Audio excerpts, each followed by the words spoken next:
Hi, I'm Avery Davidson. And I'm Kristen Oakes White. Thank you for joining us for This Week in Louisiana Agriculture, the only TV show bringing Louisiana farmers and consumers together every week.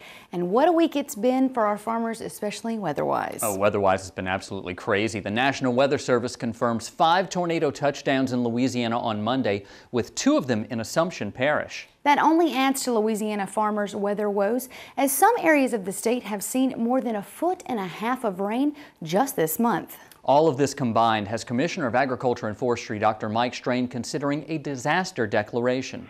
This half is here, and the other half of the shop, which was on that side, is in the field. It's the day after a tornado tore through Jim Boudreau's farm in Assumption Parish, and he's still in awe of the power of Mother Nature. Just to see things like this tangled up and mangled, you know, this is steel.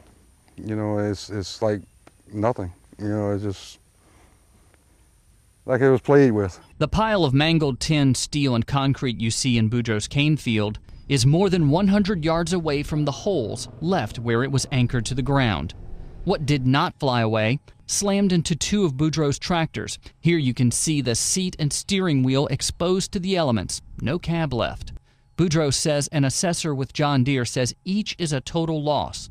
One of them only had 2,000 hours on it. Add to that damage his combine and the shed, and the cost begins to rise quickly. I'd say we're in the $200,000 range. I hope it's not going to cost me anywhere near that, but I've already faced reality that I will have a huge out-of-pocket expense. The same can be said for the owner of this aerial applicator. It was tied down to the pad at the Madewood Plantation hangar when the winds ripped it from its moorings. You can see the snapped rope on the pad, and a broken hook rests on the wing. An eyewitness says the plane flew about 40 feet in the air before flipping over and landing in this cane field about 50 yards away. Assumption Parish sugarcane farmer Gene Adolph is working in his yard instead of working in his fields. The tornado snapped 2 trees by his home. One of them hit his house, but only caused minor damage. We're lucky, you know. We're blessed. Adolph says he and his wife Julie were in their home when the tornado came through. It just got so dark. I mean, everything just, I guess everybody experienced it too. It was just like midnight, and it was eerie. While the wind is what caused these trees to fall, it's the cumulative rain over the past 4 weeks which is preventing Adolph from getting into his fields. What we need is just some dry weather so we can get back in and finish fertilizing the crop. In this area, probably over the last 2 weeks, we experienced over 12 inches of rain. Boudreau needs the same. Of the 650 acres of soybeans he and his brother planted this year, 100 acres are underwater. With the knowledge that farmers across Louisiana are facing similar problems, Commissioner of Agriculture and Forestry Dr. Mike Strain is taking that message to Washington. And what we would hope for in those particular areas that were heavily affected in the storms, combination of the continuous rain and the storms, we can get a declaration of disaster that would automatically free up money for low-interest loans and a whole host of other programs through the USDA.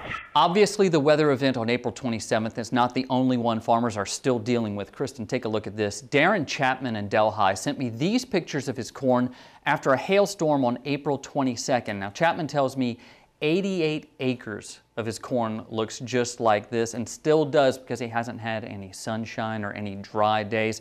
He says if his corn doesn't come back, he's going to have to go in there and plant soybeans, and that's if he can get back out into his field. That makes me sick to my stomach. Does he think that he can get anything out of those, or are he going to have to replant all of them? Well, it all depends on if it can grow back, and that's sort of the situation. He's looking at what he's been told, I should say, that he's looking at them coming back up, rising back up, and if that happens, he'll be in good shape. But he says his neighbor, who's just across the river from him, 150 acres looking just like that, all from the hail. So say a prayer for your farmers, folks. I mean, these guys really need the help.